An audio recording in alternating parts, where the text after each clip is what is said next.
ఒకరోజు ఎర్రచీమ కష్టపడి తన కుటుంబం కోసం ఆహారాన్ని సేకరిస్తూ ఉంటుంది. ఎండ చాలా ఎక్కువగా ఉన్నప్పటికీ ఆమె ఆగలేదు.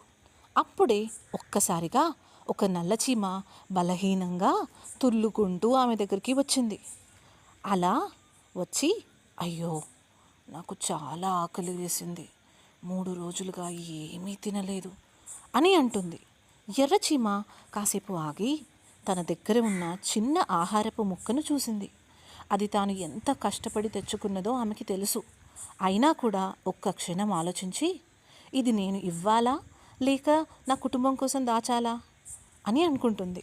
తర్వాత నవ్వుతూ, ఇదిగో, ఇది తిను, ఇది చిన్నదే అయినా నీకు బలాన్నిస్తుంది అని అంటుంది. అప్పుడు నల్లచీమ, నువ్వు నీ ఆహారాన్ని నాకు ఇస్తావా అని అడుగుతుంది.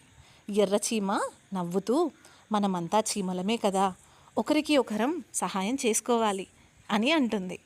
నల్లచీమ ఆహారాన్ని తిని కొంచెం కొంచెంగా బలాన్ని తెచ్చుకుంటుంది. ఆ తరువాత సంతోషంతో, ధన్యవాదాలు, నువ్వు నా ప్రాణాన్ని కాపాడావు అని అంటుంది.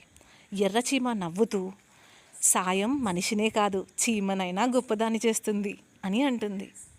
ఆ రోజు నుంచి నల్లచీమ ఎర్రచీమ చేసిన సహాయాన్ని ఎప్పటికీ మర్చిపోలేదు. ఒక చిన్న సహాయం కూడా ఎవరో ఒకరి జీవితాన్ని మార్చగలుగుతుంది.